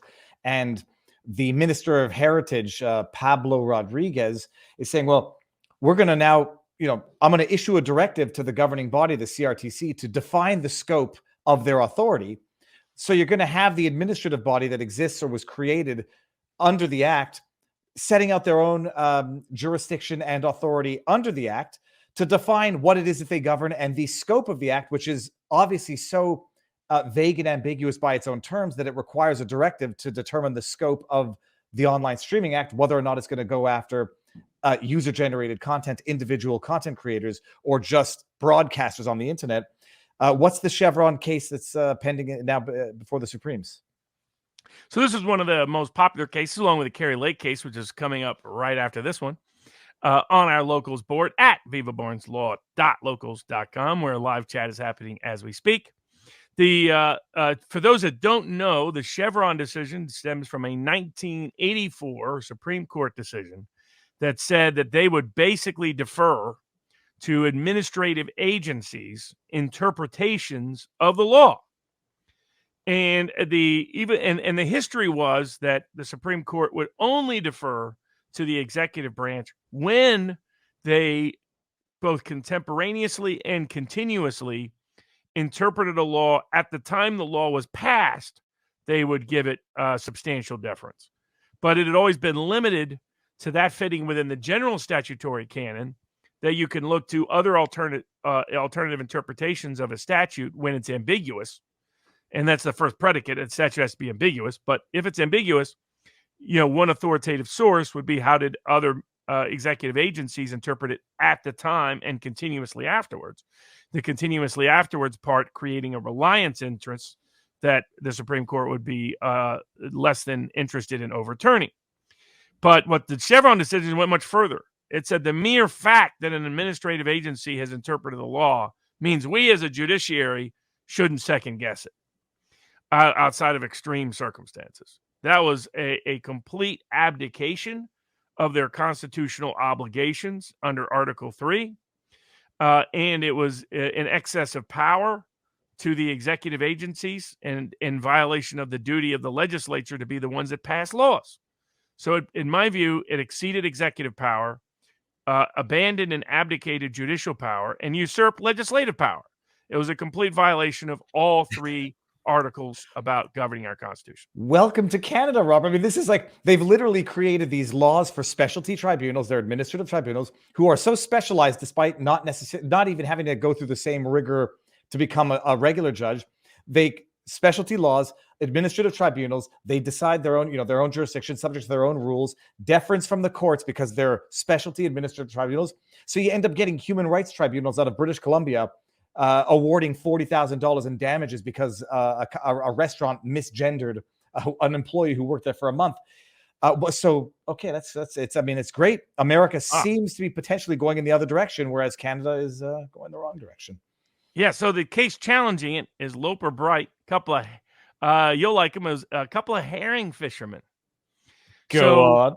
Yeah, some herring. If you want to apparently fish for herring in certain places, you have to pay for a government inspector to be on your boat. So otherwise, you can't fish for herring. Now, there's certain limitations if you're doing it for personal use and so on and so forth.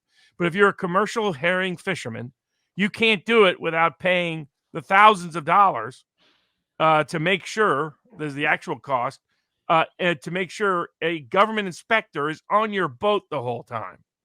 I presume that's because it's net fishing, and they want to make sure that they're not netting whales and dolphins and tearing up the bottom of the ocean, I guess. But just make work for lazy bureaucrats. The only reason this is a regulatory agency interpreting the law in a way it had never been interpreted before, just using Chevron to dramatically expand, basically to legislate in lieu of the legislature what principles it wants, creating this administrative state behemoth that is not responsive to pretty much anybody, because as we know, it's not even responsive to the elected head of the executive branch.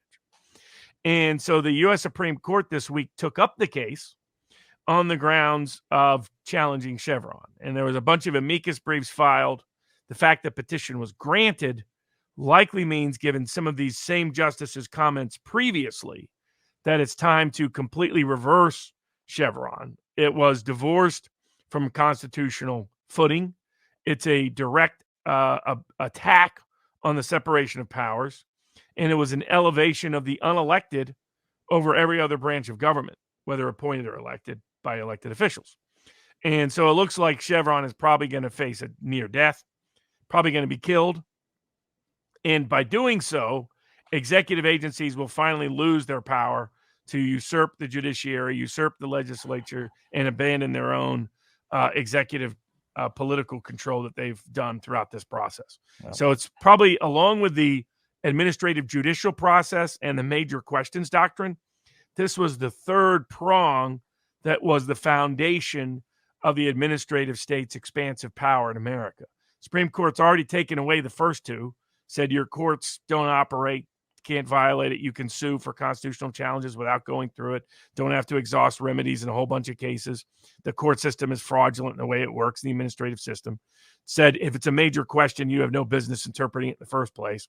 And now they're probably going to say, we're not going to give any deference to any of your legislation anymore, your interpretation of legislation. So it will be the end of the the scope and scale of the power. By no means the end of the administrative state, but a substantial curtailment on its power. This probable overturning that's coming by the Supreme Court.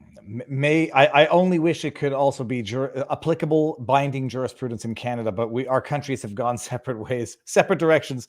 Robert, we're going to do gone full commie. Now you talk about fake news. There was probably no bigger fake news this week than what they tried to report about the Supreme Court's decision, Arizona Supreme Court's decision in Kari Lake's case. So just because I got confused about the procedure, because they had already rendered their decision, which said one claim goes back. There's an outstanding. We're going to discuss legal fees or extrajudicial costs. What order came down this week that wasn't already the one that had come down previously? And why is Mark Elias not reporting on it accurately? That's a joke. But what's fascinating is all the media headlines, mainstream media headlines, was Arizona Supreme Court sanctions Kari Lake's lawyer for making fraud claims without proof. That didn't happen. Just flat out. It was just flat out lie, flat out fraud by Arizona newspapers, national media, legal commenters. I mean, no surprise, Mark Elias, the criminal money launderer for the Clinton family, was out there lying about it. But the amazing, and so I put out a couple of tweets, and then I just said, here's what an honest headline would be. The honest headline is the Arizona Supreme Court ruled that the trial court is to take up forthwith her signature verification challenge, rejected all attorney's fees sanctions request, rejected all other sanctions request, and simply ordered a $2,000 court fee for what the Supreme Court considered the misuse of the word undisputed. It didn't say any claim that Kari Lake made was without evidentiary proof. It didn't say any claim Kari Lake's lawyers made was without a legal basis. It didn't say, in fact, it said just the opposite. It didn't say any claim Kari Lake's lawyers made was a false or fraudulent claim. So the courts and commentators were just making that up. And they were trying to elevate a $2,000 court fee for the misattribution of the word undisputed, which is a procedural term of art, as somehow big sanctions award. What had happened was the trial court had deliberately delayed proceedings in the signature verification using the pretext that the Arizona Supreme Court hadn't yet ruled on the sanctions, even though there was nothing holding them back on that, in my view. In my view, that the trial court was probably hoping the Arizona Supreme Court would give him more cover by saying a bunch of nasty things about Kari Lake's lawyers, and he got just the opposite. And so now he's actually scheduling a immediate hearing on our signature verification challenge. So it was another substantial win for Kari Lake to get that part of the proceeding expedited immediately, rather than letting the trial court delay it even more, and a big win on all the attorney's fees. And in my view, the court was even wrong on the question of undisputed.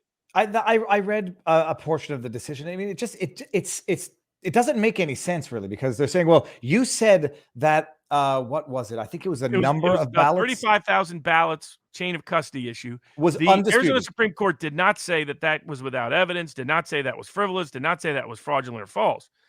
They said that putting the word undisputed before it was procedurally incorrect because some aspect, not clear which aspect, but some aspect of it was being disputed according to Katie Hobbs' lawyers. And now here's the problem. The word undisputed is really an opinion. Yes, now it's advocating for your clients. Like, it's indisputable that he's every single day in America. Now I can tell you why they sanctioned. It's because procedurally in American courts, like this most commonly happens in summary judgment motions, you're supposed to file two different sets of facts with the court during a summary judgment motion. The first is the undisputed facts. The other is the disputed facts. And it's a kind of professional obligation that if there's even the possibility a fact is disputed, you can't put it in undisputed. And the idea is that you have a stipulated set agreement with the opposing party as to which facts are disputed and which ones are undisputed. And you have to err on the side that it's disputed unless the other side stipulates that these facts are undisputed. However, so I think that's why they did the $2,000 court fee. And I think they were probably procedurally annoyed that they probably went down. Some judges probably assumed that really was not being in contest at all. And when they found out it was, got annoyed, and that's why they whacked the lawyer. So it was a tactical error by the lawyer. But I can tell you every day in America, when I'm dealing with corporate lawyers, I've never seen them tell the truth about undisputed one single time. So the idea that this is somehow, I'm going to be using this in future cases. I'm going to be saying, hey, what's good for the goose, good for the gander. A rule, by the way, that came out of a court case. The popularization of the phrase in part came from a court case. I mean, the phrase pre-existed the court case, but was popularized in it. I learned about that phrase, by the way, because I used to go to class and I'd read the cases in class that we were supposed to have read before. I remember this story, yeah. And I was halfway through the goose and the gander case, but I wasn't to the goose and the gander part. And so the professor called on me early because one of those random, like old law school structures where they would randomly call on you to do the Socratic method. And I was ready. I was like, boom, boom, boom. And I'll never forget the professor said, you'd be exactly right, Mr. Barnes, if you would have read the rest of the case. I was like, thank God, I caught.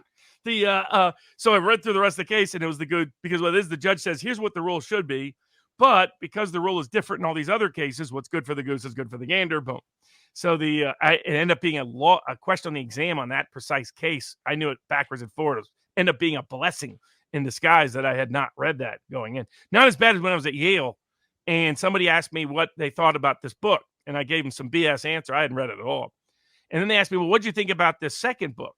And I was like, well, I don't even have that book. And they're like, the book in front of you has both books in it. I was like, oh, I didn't even read the title. That's how bad it was. I didn't even read the cover of the book I was supposed to read, realized there were two books in one. And I just got nailed. A bunch of people started laughing because not as bad as when I went into law school once. And the only class I showed up for was the last class of the session. And that's when they give you your teacher reviews.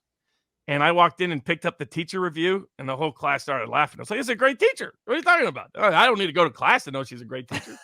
But the word undisputed, to get nitpicky about this, normally they never would.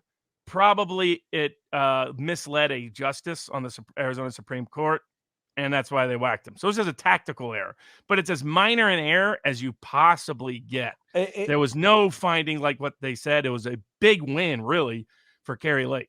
So what is the next step on the signature? The court's already scheduled a hearing. Okay. And so of course, they can try to renew other theories to dismiss. I don't think when the trial court judge sees what the Arizona Supreme Court just did, he's likely to do that again, make that mistake. My guess is he'll hold an evidentiary hearing. He can enforce the subpoenas. So I know Maricopa County's holding it back from other matters. They're not going to be able to hold it back from him without him without him being obligated to make an adverse evidentiary finding. So they're going to have to produce, likely in secret, the signature, a sufficient sample. What happened last time in Arizona in 2020 is the court ordered a sufficient sample. The experts looked at it, and what the expert came back with, the Democratic Party's own expert came back with, said 10% of the signatures didn't match. And so if you extrapolated that was more than, I think, 100 times the margin of victory in the state. So I guarantee they're going to find it again, because what Kari Lake has shared sometimes is signatures from 2020 that came out. Some of those signatures were literally blank lines. I mean, these people didn't even try to fake the signature. And some people just go scribbly nonsense. I mean, it was like, it was so bad that it couldn't pass anybody. And remember, she has whistleblowers that disclose that during the process, the original signature checker in the Arizona elections office would say, no, this doesn't match. And their boss would come in and say, screw you, we're going to count it anyway. So this was always the big weakness. The reason why it's a vulnerability in the court system is because courts across America for 100 years have been kicking people off the ballot entirely based on signature matches on petitions to be a candidate. Did you do that in Canada? Did you have to go around and get signatures to get on the ballot? I did. I had to go door to door, and then they were all so eager to sign up, oh, sure. And then I mentioned what party I was running for. I actually had people stop. I can't sign you for that. I was like, you're not voting for me. You're just giving me 100 signatures so I can get on the ballot. I can't. Oh, your party is the anti-science, anti-vax. Like, you, sir, are going to vote liberal, aren't you? Exactly. So what usually happens is if you're a small candidate or a small party, you often have to get 3 times as many signatures as is the requirement, because that's how many because the government bureaucrats love to screw over small parties, third parties, independent candidates. That's how many you need to get on the ballot. And courts have enforced that. And they've enforced it, by the way, in the name of fraud. We can't allow any signature that doesn't match to possibly allow someone to get on the ballot. Well, can you allow them to get elected to, say, the presidency of the United States or the governor of Arizona? This is why this has always been the weak link of everything that would happen with mass mail-in voting. This is why they created the patsy and the distraction and the red herring of Dominion. They wanted everything to be about anything except signature matches, because courts are embarrassed by their own words, their own language, their own history, their own actions, where they're going to have to say suddenly signature matches don't matter, when almost every judge in America has been complicit at one time or another in keeping some little guy off the ballot or some little party off the ballot in the name of how important signature matches are. So that's and there's no way to do a bunch of bogus ballots without signature match fraud, right? Without the signatures not matching. That's why, again, the Democrats' own expert in Arizona, 2020, 10% of signatures didn't match. So Kari Lake needs a lot fewer than that of the sample size. So hopefully she has a really good, high-quality signature match forensic expert. Heck, I might use that Democrat. I'd be tempted to use a Democrat expert. I would have a couple experts, but I'd be tempted to use a Democrat one and say, hey, Judge, well, I'll use the Democratic Party's own expert. He's already looked at this. He's already opined on this. Because what that told me was he's the kind of expert that values his credibility as a forensic handwriting expert, which is also, by the way, secretly about psychology in your brain. It's not about what people think. It's not about the physical form of your hand. That's why signatures are difficult to replicate. People think they're easy to imitate. You have to be a true expert to really do a good copy. But the problem here was if you're sitting in an apartment complex or a nursing home or a mail drop in the name of some homeless voter or voter doesn't even exist or voter move out of the state, and you're casting ballots in their favor, you have no idea what their signatures look like. Now, Arizona, by law, has their signature on file, either in the DMV file or in their voter file or both. And so so what do? You're like, well, I don't want to get caught. I don't want to do it in a way that could entrap me, maybe, but they can figure out that it's my handwriting. So you just do a scribbly line, right? You go mumbo jumbo. The problem is that doesn't even come close. And again, Democratic Party, you don't expert, 10% didn't match in 2020. My guess, at least 5% didn't match in 2022. And she needs, I think, less than 1% to not match in order to be able to say that the election results are in doubt and a recall should occur, or not a recall, but a re-election. From your mouth to God's ears, Robert. We'll see what's left in the term. You know, people are saying, "Hey, Barnes predicted this." I still have zero confidence in the Arizona trial court system. She should win. I don't have confidence that the Arizona trial court system will allow it to happen. We'll find out.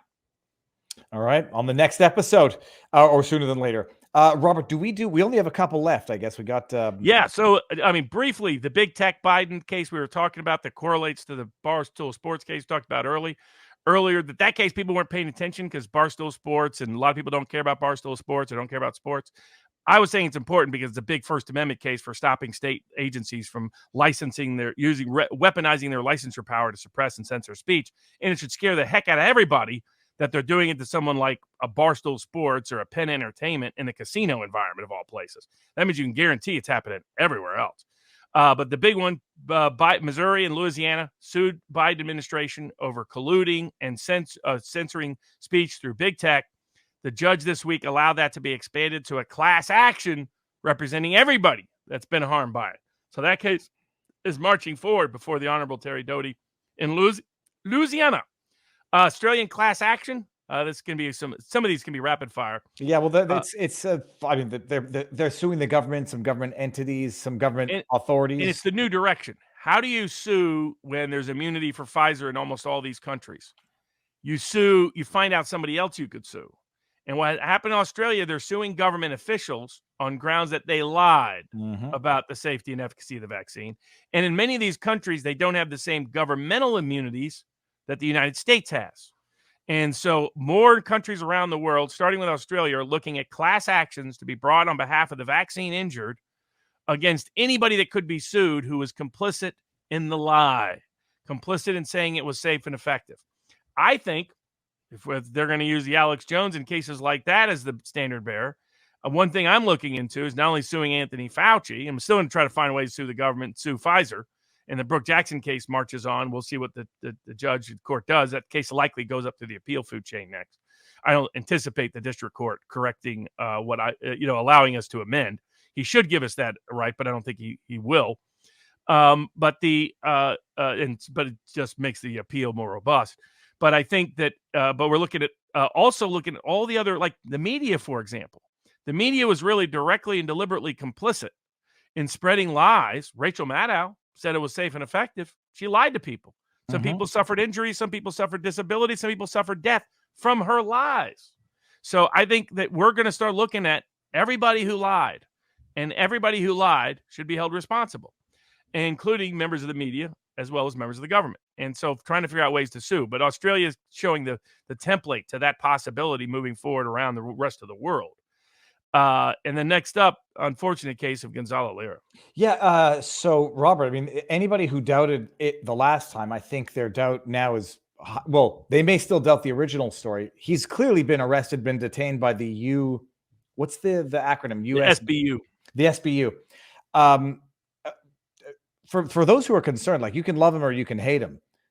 This is very scary for him at this point, correct? Oh, yes. So, I mean, what I told people at the time on our one of the bourbon shows at our board at vivabarneslaw.locals.com, where everybody's above average. Even the trolls and the critics. My suspicion was that Gonzalo Lira was arrested originally because of his speech, that they planned on making an example out of him with a bloody execution, that because the Duran, Scott Ritter, us, and others, Jackson Hinkle, I think even at the time Jimmy Dore, raised enough of a stink about it, because he is for those that don't know, Gonzalo Lira is a U.S. Chilean dual citizen who lives in Kharkiv, Ukraine, who has been a public political critic of the Ukrainian side in the Ukrainian-Russian war. and documenting all the terrible things that have happened in the Donbass region since 2014 by the Maidan coup regime. And he said before he was arrested the first time that he thought that he was under imminent risk of execution, that he was trying to hide out at different locations, etc. So he disappeared for a period of time, came back suddenly, but what was like a week or so later. But when he came back, he didn't talk about the arrest. His YouTube channel was gone. His original Twitter channel was gone. My suspicion, as I shared with our board members, was that they had the Ukrainian authorities were surprised at the blowback. There was inquiries made by the Chilean embassy. There were inquiries made into the U.S. embassy. There was international public outrage in a wide range of media circles that literally went global. I mean, we were part of starting it, and the Duran and Scott Ritter, but it went global as a story because this was happening routinely in Ukraine, but it was now happening to a U.S. citizen, a Chilean citizen. And so I think they felt pressure to release him. And by the way, a person over there at the time had already said that he'd already been summarily executed. And the day later, I think that was the plan. And by the way, this is one of these weird tranny journalists from Vegas who infiltrates a range of groups who's, let's say she's a little bit spooky. He, she, they, whatever the latest pronoun is. And they're, why are they over in Kharkiv hanging out with these neo-Nazi aligned units? So my guess was that what they told him was, okay, we're going to release you, but number one, you're not going to leave or go anywhere. You're going to tell us where you're at all times in Kharkiv. Number two, we're taking away your YouTube and Twitter channel. And number three, you're not going to tell anybody about this anywhere, or we're coming for you. And that would explain why he never talked about it, explain why he lost his channels, explain why he didn't try to get out of Dodge, explain why he even attacked Scott Ritter for talking about it, is that it was his way of trying to stay around while he remained a critic. Now, he's an eclectic personality. I think he's a young Chilean immigrant kid who came to the U.S., I think got badly bullied by Americans here. I think that formed some hostility to America. We didn't put him on sidebar because thought, his personality was a little bit erratic. Didn't always follow everything he said or did. Don't always agree. In fact, often disagreed with a range of things. Strongly disagreed with attacks on Scott Ritter. However, he's an American citizen who's now just been arrested and threatened with prison for a long period of time for his speech by the admission of the Ukrainian authorities themselves. The Ukrainian prosecutor, is covered by the New Atlas, came out and said in their own Facebook and other social media posts and PR releases, we arrested him because he said bad things about the Ukrainian government. We are not because I think originally they were going to try to plant the thought that he had helped give off positions of Ukrainian military in Kharkiv. They're not saying any of that now. They're solely and wholly saying he said speech we don't like. And he wasn't the only one, by the way. There were hundreds of arrests all across the country that the Ukrainian authorities announced just this past weekend. Because they now feel more confident than ever. I mean, they've just done what appears to many to have been, according to Robert Kennedy and others, what appears to be an assassination attempt on Putin or an attempt at some symbolic violent drone attack on the Moscow Capitol. But look at what they've done. I mean, they've done terror events in Russia. They've done terror events on the bridge in Crimea. They've done they've blown up oil places. They've killed the daughters of prominent dissidents in Russia. They've put out effectively hit lists that include people like Glenn Greenwald and Senator Rand Paul on it. They have in the last 6 months, in the last year, they have banned all opposition parties and arrested the leaders and imprisoned the leaders of those opposition parties. They have banned all opposition press, shut down all opposition press, and arrested hundreds of journalists across the country, including Ukrainian journalists that have had to flee the country. They have, and then within the last 2 months, including on Easter, they have shut down Russian Orthodox churches in Ukraine and arrested priests, and some churches have gone up in flames. And they've seen nothing but praise from the West for it. The Konstantin Kissins of the world, who might be coerced himself. His mother, I believe, is there. His wife's family's in Ukraine. So who knows what's sincere? But if he's sincere, he's celebrated these actions. As a supposed democracy advocate. When he came on, I keep kicking myself for not, raising the argument when he was here. It's like he condemned Russia for doing all of these same things, which they probably are doing, and then defended Ukraine for doing it because, it's in the time of war and they have to do what's necessary to protect themselves at a time of war. It's and maybe he's coerced because he can't say anything because his family is there. And so, I'll proffer that possibility of an explanation. We may find out a decade or so from now. But if it's a sincerely held one, then it shows the corruption of his ideas. So when they've seen nothing but celebration of the attack on everything Americans hold core as liberty, and we're holding up this fraudulent government, this extortionate government, this neo-Nazi littered government, as a emblem of democracy and liberty throughout the globe, they clearly were so cocky and confident that, watch, we'll arrest a United States citizen for doing nothing more than speech, and the Biden administration will do nothing. The question is, will the Chilean embassy do nothing?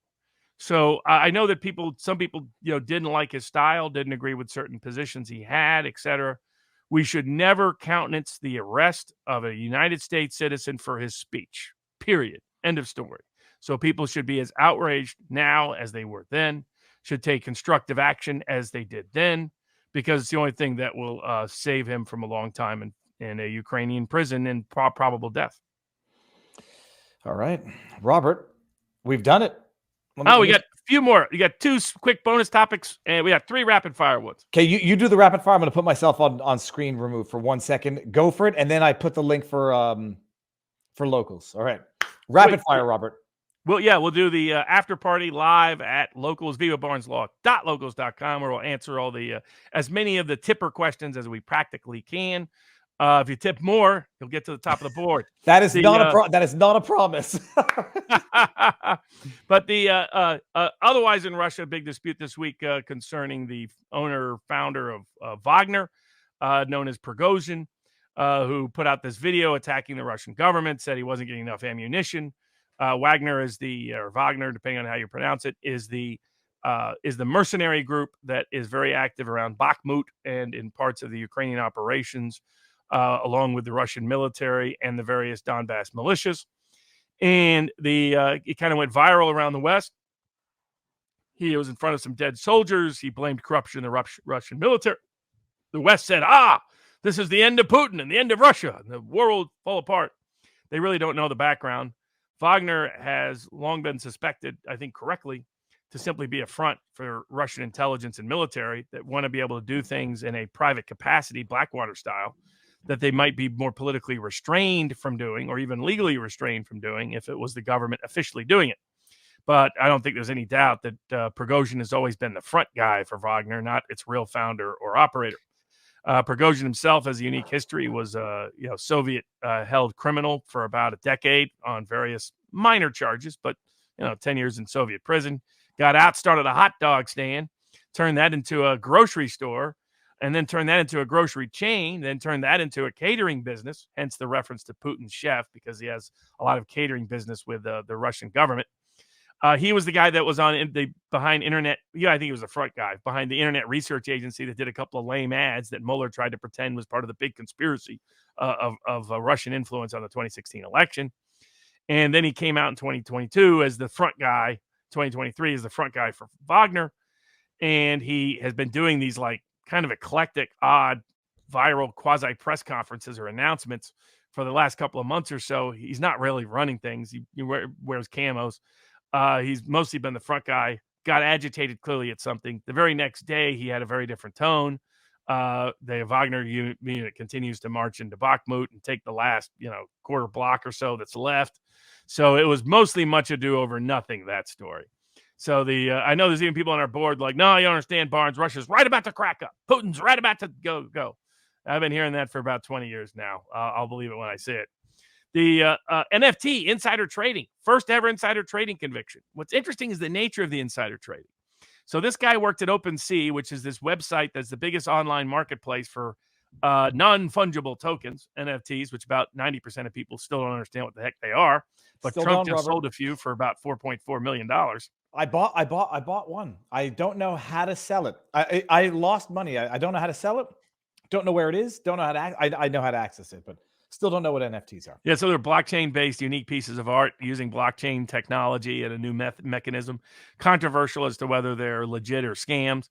But what's happened is the guy responsible at OpenSea for putting the NFTs on the front page was secretly buying up the NFTs before they went on the front page because he knew they were going to go on the front page and making a bunch of cash.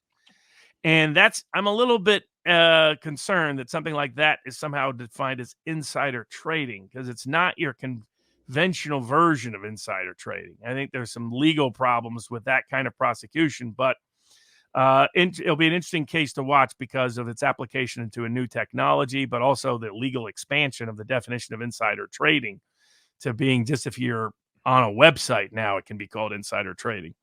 And last but not least, social media case that the U.S. Supreme Court may take up. There's several of them they have. This is about what happens when a candidate, not a candidate, but an elected official uses their personal account to block people. And in the Trump case, the Second Circuit said it didn't matter that it was his personal account because he used it for official purposes. Absolutely. Yep. But then another court said, no, unless it's being funded by the government, unless it's within their authority or actual or apparent authority, agency principles, unless it's being directed by the government, unless it's one of his duties, then the personal account, even if sponsoring official content, even if being done and controlled by a public official, even if discussing public matters, is not a public forum unless it's being directed, authorized, or funded by the government. So the courts have all split on this. The U.S. Supreme Court may take the case that will resolve it all. What was I just? I was looking for a politician in Canada who blocked me from their official account, Robert. I mean, it's other than the fact that it's just cowardice in general. The idea of a politician doing it to a citizen who's a real person, it's outrageous. But I don't know how they're going to get around that. The double standard that they want to create. They wanted Trump to not be able to block. AOC wants to be able to block. So it'll be curious to see how that works. Robert, hold on. We're about to hit 20,000 in real time. Is it going to happen? It's going to. Oh, hold on. We have to wait 30 seconds. We are 10 people away from 20,000 right at the end. 91. Oh, no. I jinxed it. Damn it.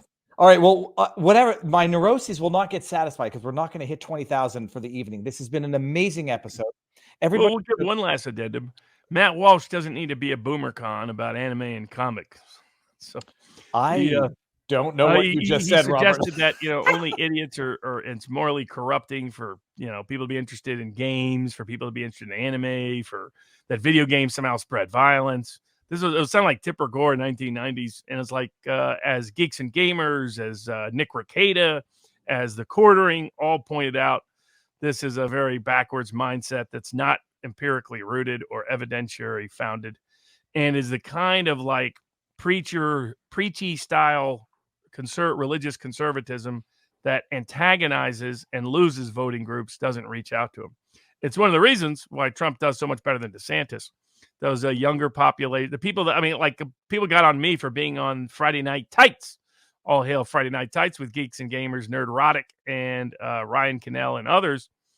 Because they didn't like some of the language, some of the verbiage, some of the cultural references. Yeah, Robert, there's a difference between partaking in it versus actually living it or doing it yourself. And people should like people were saying there were not very many, but people were like angry that I'm having a discussion with someone who's clearly a leftist-ish, maybe a communist, maybe a Marxist teacher teaching kids in Canada. It's like if that's the silo you want, then maybe enjoy the silo, but.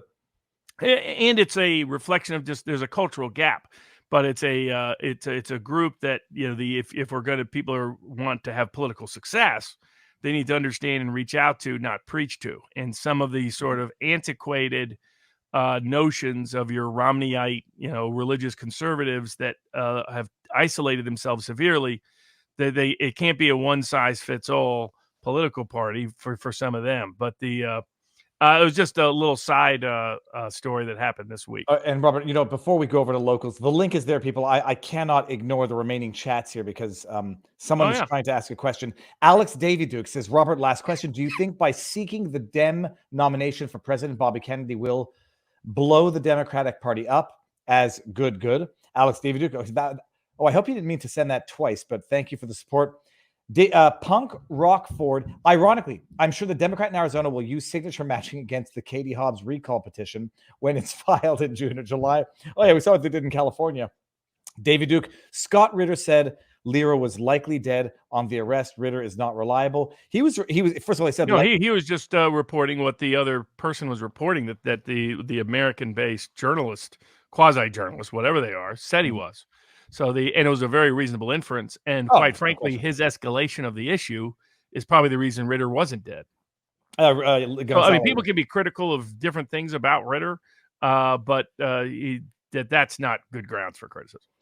Please talk to Matthew from the Fudbusters. He's a Florida attorney who defended the guy from the auto key card, the absolute flagrant ignorance, and hoops the state jump. Okay, I screen grab that. Be awake, not woke. Man, Rumble has some serious issues, but I refuse to use YouTube. Anyway, I can talk to them. A little side point, confirmed in Axios this week that Rumble has made an offer to Tucker Carlson bigger than what he was getting paid at Fox News. Shut the front. Is it better than what? They didn't say whether it was better than Newsmax or better than Patrick Bet David. Patrick Bet David offered $20 million a year. And I think Newsmax may have offered $20 million. My guess, I mean, Chris Pavlovsky is a smart guy. My guess is he offered him something like 25, 30 million. He probably went above everybody else to try to be the first to. And Rumble makes a lot more sense than to go to an existing network that has certain limitations. And 1,000%. And it's like things coming together in real time, not at anyone's misfortune. It's just that this is like the natural progression of things. Entry required. Did Assange provide material support to the soldiers or U.S. officials to steal U.S. classified material? I don't think so. No. Ryu Kirito, how do you separate sedition from rights? If it's in the Constitution that we have the right to overthrow the government if it becomes tyrannical. I cannot read that, but that right is referenced in the Declaration of Independence. It's not in the Constitution. Mr. Scott Awesome, how many of those autonomous zones participants were charged? None. Pepe Pen, Robert, were our founding fathers not seditious? Should we make it illegal to overthrow? Sounds like giving tyrants more power. Washington and the homies would have been stacking by now. Triumph 90, whatever that number is. They should have gotten rid of the conspiracy laws after the Fort Smith sedition trial. David Duke, David, thanks for coming. Bill 11. Trudeau controlling speech. It's nuts what's going on in Canada. It's only getting worse. They want to ban Fox News or not allowed to be coupled with the packages that come with television. The famous Canadian network went bankrupt this week. Canadian founded Vice News. So the Vice is done, finito. Founded originally by Gavin McInnes, who left many years ago. Gavin McInnes invented the word hipster. All right, and with that, now we're done, people. Go on over to vivabarneslaw.locals.com. Let me see if yes, we're over 1,000 people on Locals. So everybody, thank you for being here. Robert, do you have any upcoming appearances this week? No, I'm going to be in traveling a lot this week. Okay, well, I'm going to see if we can... on Wednesday we do have. Oh, anyway, I'm not. I messaged him. I need him to confirm first. It should be confirmed. Dave Smith. It's this week, so it should be Wednesday. Stay tuned. All right.